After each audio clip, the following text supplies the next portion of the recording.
guys, welcome to my channel. Gimana nih kabarnya kalian semua hari ini? Balik lagi dengan aku Audrey, dan hari ini aku mau sharing sama kalian nih tentang psikologi.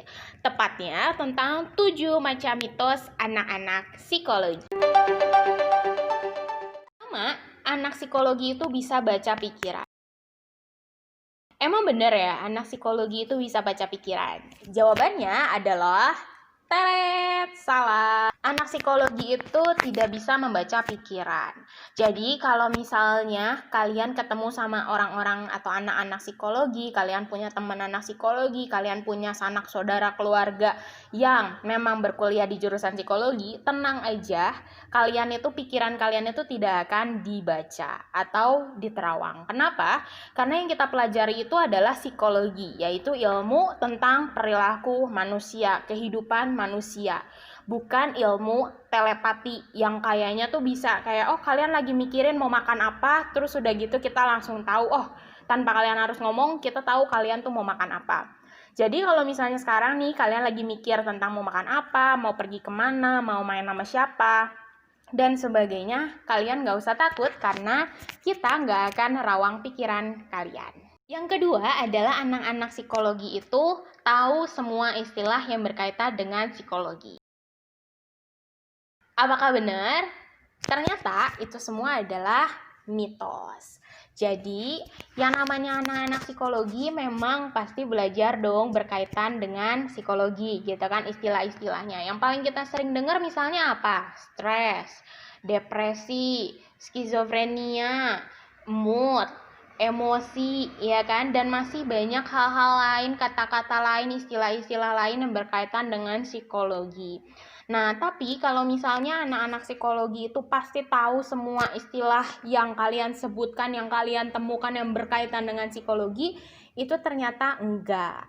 Karena memori kita terbatas, kapasitas kita terbatas, dan banyak banget istilah-istilah psikologi. Apalagi kalau misalnya nih ya, kita mau jabarin misalnya berdasarkan ciri-cirinya, klasifikasinya, ada macam-macamnya apa aja. Wah, itu kayaknya banyak banget gitu kan. Nah, kadang orang itu suka berpikir bahwa, oh kalau misalnya nih ini istilah berkaitan dengan psikologi, terus kita tanya ke orang-orang yang berkaitan atau yang belajar ilmu psikologi, pasti mereka langsung bisa jawab gitu, seolah-olah kita tuh seperti sebuah kamus gitu yang kayaknya kalau dicari, kalau misalnya ditanya ini apa, itu langsung ketemu jawabannya, langsung dapat hasilnya, padahal sebenarnya enggak. Jadi memang kita belajar istilah-istilah psikologi, simptom-simptom, gangguan, dan sebagainya. Tapi tetap kita juga perlu yang namanya panduan, karena itu tuh nggak apal semuanya. Nah, panduan yang kita pakai itu adalah DSM-5. Dan ini tuh yang benar-benar berisikan tentang ciri-ciri, gangguan, macam-macamnya ada apa aja yang berkaitan dengan psikologi. Untuk tahu istilah-istilah itu ada apa aja, macam-macamnya kayak gimana, itu juga butuh yang namanya waktu dan butuh yang namanya proses. Jadi, kalau misalnya dibilang bahwa anak psikologi itu tahu semua istilah, itu tidak. Yang ketiga adalah masuk psikologi itu sama dengan yang namanya rawat jalan. Kalau kalian pertama kali ngedenger istilah yang namanya rawat jalan, apa sih yang langsung ada di pikiran kalian, yang ada di benak kalian? Mungkin kalian langsung kepikirannya dengan rumah sakit, atau kalian kepikirannya dengan orang-orang yang tadinya sakit, begitu masuk ke rumah sakit, diperiksa, kemudian mereka akan dikasih resep, kemudian mereka boleh langsung pulang. Nah, tapi apakah psikologi itu seperti itu? Ternyata jawabannya adalah tidak. Jadi, orang yang masuk psikologi itu bukan berarti mereka punya suatu masalah tertentu atau suatu gangguan tertentu. Mereka belajar tentang psikologi, kemudian ketika mereka keluar, lulus dari fakultas psikologi, lalu mereka menjadi sehat gitu. Itu bukan pengertian yang seperti itu. Tapi kalau dari pengalaman aku sendiri, begitu masuk ke psikologi itu kita lebih yang namanya introspeksi diri. Jadi itu dua hal yang berbeda ya, antara rawat jalan dengan yang namanya introspeksi diri. Kenapa aku bisa bilang bahwa yang namanya masuk psikologi itu adalah lebih ke arah introspeksi diri? Karena kita belajar tentang manusia, kita belajar lebih dalam tentang kejiwaan manusia, alasan-alasan dibalik manusia atau seseorang melakukan suatu tindakan tertentu, kenapa mereka bisa begini, kenapa mereka bisa begitu, dan sebagainya. Nah, tapi yang dimaksud dengan introspeksi di sini adalah kita tuh bisa belajar untuk lebih mengenal siapa diri kita itu, seperti apa diri kita itu. Karena selain kita belajar mendapatkan ilmu tentang manusia itu seperti apa, atau hal-hal apa yang mendasari perilaku mereka, kita juga belajar dan bisa menerapkan ke dalam diri kita sendiri. Yang namanya masuk psikologi itu bukan rawat jalan, tapi lebih ke arah introspeksi diri. Keempat adalah kalau masuk psikologi itu akan menjadi psikolog. Nah, ini tuh sebenarnya keliru. Karena apa? Karena kalau misalnya yang namanya masuk ke psikologi, itu kan ada jenjangnya ya, ada S1, ada S2. Nah, kalau misalnya kalian baru S1, itu belum psikolog, tapi itu baru menjadi sarjana psikologi atau ilmuwan psikologi. Tapi kalau misalnya nih mereka udah lanjut ke S2 dan mereka udah lulus S2, itu kalian bisa sebut mereka sebagai psikolog karena mereka tuh udah punya gelar master gitu ya, punya ilmunya juga, penerapannya, pembelajarannya itu juga lebih spesifik dan lebih mendalam dibandingkan kalau misalnya kita yang baru S1. Kadang ada juga nih misalnya orang-orang gitu ya yang tahu kayak aku anak psikologi gitu ya. Terus udah gitu, begitu mereka punya suatu hal-hal yang berkaitan dengan psikologi, misalnya punya teman yang masalah, punya teman yang kayaknya butuh pertolongan, butuh curhatan, butuh konseling dan sebagainya, terus mereka tuh langsung nge-refer ke aku, langsung ngerujuk ke aku, langsung bilangnya kayak, aku punya temen nih, temen aku lagi punya masalah, kamu tolongin ya karena kamu kan psikolog.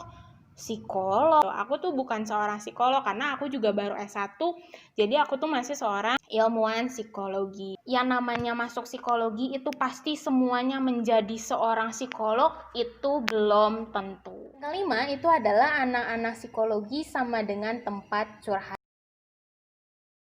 Nah, sebenarnya nih kalau misalnya bicara tentang curhat-mencurhat gitu ya, itu tuh tergantung dari yang namanya bobot atau beban masalah yang dihadapinya. Kalau misalnya masalahnya itu ringan, tidak begitu rumit, tidak begitu kompleks, itu masih bisa disebut dengan yang namanya curhat. Nah, tapi kalau misalnya beban yang kalian rasakan, masalah yang kalian rasakan itu udah benar-benar berat gitu ya, udah benar-benar kayak sakit ke batin, kayak udah mengarah-mengarah pada depresi gitu ya, stres yang begitu berat sampai mengganggu aktivitas kehidupan kalian sehari-hari, pekerjaan kalian, kehidupan kalian. Nah, mungkin kata curhat itu kurang tepat. Kalian lebih membutuhkan tindakan yang lebih lanjut, yaitu adalah konseling. Karena biasanya kalau konseling ditanganinya oleh yang lebih profesional lagi, yaitu konselor. Kadang kalau misalnya kita mau curhat juga gitu ya, nggak harus kita kayak aku harus nyari nih ke temen aku nih yang anak psikologi baru aku mau curhat gitu, enggak. Tapi kalian juga bisa curhat dengan orang-orang yang kalian bisa anggap percaya, dekat sama kalian, yang kalian rasa nyaman kalau ngobrol sama dia, ngobrol sama mereka gitu ya. Atau kalau di psikologi tuh dikenal dengan yang namanya istilah signifikan person. Bisa orang tua, bisa pasangan, bisa sahabat, bisa teman-teman yang kalian percayai. Nah, tapi kalau misalnya nih kalian udah merasa bahwa masalah kalian itu benar-benar kompleks dan membutuhkan pertolongan yang lebih gitu ya, bukan hanya sekedar didengarkan, bukan solusi sederhana. Nah, mungkin kalian perlu juga bisa tanyakan ke konselor, ke orang yang lebih kompeten lagi di bidangnya. 6 itu adalah kalau ketemu sama anak-anak psikologi, kalian harus berpenampilan yang rapi, kalian harus menjaga tutur kata kalian harus menjaga perilaku kalian. Yang namanya bicara dengan anak-anak psikologi biasa aja, karena bukan berarti bahwa misalnya kalian punya teman anak psikologi, kalian temenan sama anak psikologi, terus udah gitu bahwa kalian itu akan selalu diobservasi setiap saat, kalian akan selalu diperhatikan setiap saat. Kayaknya kalau dandanan rambut kalian berantakan sedikit, pakaian kalian rada berantakan sedikit, atau misalnya kalian tuh kayak kurang begitu memperhatikan penampilan kalian, ngomongnya agak bicara beda sedikit, terus kayaknya sama kita langsung, kamu lagi ada masalah ya. Kita tuh nggak kayak gitu.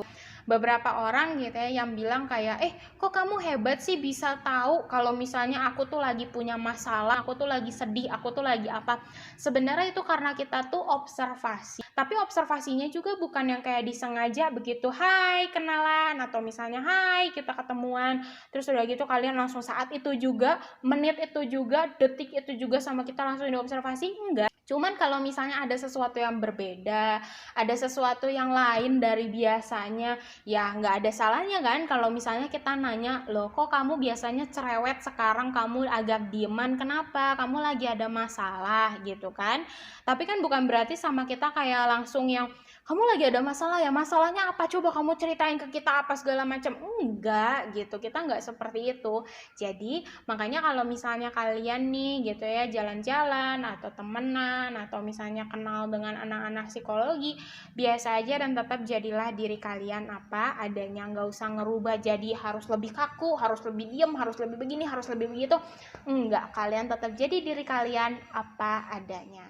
Dan yang terakhir, yang ketujuh, itu adalah bahwa anak-anak psikologi itu susah buat yang namanya dapat jodoh.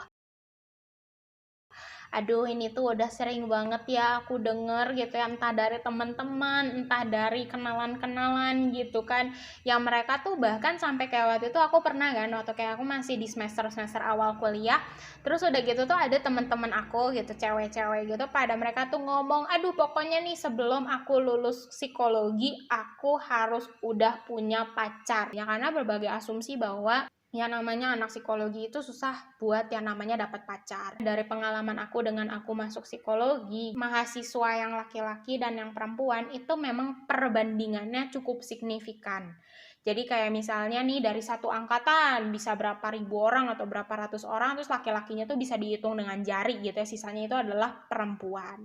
Mungkin karena itu juga gitu ya, kenapa orang-orang itu bisa jadi kayak punya asumsi bahwa anak psikologi kan rata-rata cewek semua gitu ya, mau nyari pacarnya juga susah, mau nyari pacarnya juga kemana gitu. Tapi kan yang namanya fakultas itu kan gak cuma psikologi aja ya kan, ada fakultas-fakultas lain. Yang namanya temenan gak harus anak psikologi temenan sama anak psikologi lagi, tapi anak psikologi bisa temenan dengan anak IT, dengan anak dokteran, dengan anak dari fakultas lain, dengan anak dari sekolah lain, ya kan. Dan itu bebas-bebas aja, sah-sah aja. Nah terus kemungkinan yang kedua juga yang aku lihat dari pengalaman aku sendiri, aku rasain juga dari pengalaman aku sendiri, adalah karena dengan kita bertambah semester, kita tuh belajar lebih dalam, kenal tentang manusia, belajar lebih dalam lagi tentang manusia. Nah mungkin karena itu juga kenapa orang-orang tuh bilang bahwa masuk psikologi itu makin susah untuk dapat pacar, karena selain anak-anaknya, terutama nih yang laki-lakinya sedikit gitu kan, tapi selain itu juga ilmunya makin bertambah, makin pilih-pilih, makin selektif buat milih pasangan. Tapi bukan berarti kalau misalnya nih kita gitu ya, aduh gue tuh suka nih sama si A, aduh aku tuh suka sama si B, aku suka sama si ini. Bukan berarti kayak langsung gitu ya, sebelum pacaran ada tes seleksi pacaran dulu, tes IQ-nya dulu, terus nanti dites emosinya dulu, dites ini dulu, dites itu dulu. Ya kita tidak se ekstrim itu. Tapi sebenarnya untuk memilih kriteria pasangan, calon pasangan itu tidak hanya dimiliki oleh anak-anak psikologi aja, tapi orang-orang lain memiliki kriteria tertentu dong untuk pasangan mereka. Misalnya apakah harus baik, bekerja keras, mau bertanggung jawab, rajin, pinter, banyak banget gitu kan kriterianya. Tapi bukan berarti bahwa dengan masuk kuliah di psikologi terus jadi menghambat kalian untuk bertemu dengan jodoh kalian, jadi menghambat, mempersulit kalian untuk punya pasangan, itu mitos. So guys, itu tadi 7 macam mitos yang bisa aku bagikan tentang anak-anak psikologi buat kalian hari ini. Semoga video yang aku bagikan pada hari ini bisa bermanfaat buat kalian dimanapun kalian berada. Dan kalau misalnya kalian mau bagi-bagi pengalaman yang berkaitan dengan mitos-mitos tadi gitu ya, yang berkaitan dengan anak-anak psikologi, kalian boleh tulis di komen bawah. Kalau kalian suka sama videonya, kalian boleh like. Dan jangan lupa juga buat di subscribe supaya kalian bisa tahu dan bisa terus ikutin video-video aku yang berikutnya. So thank you guys for watching. Have a nice day and see you.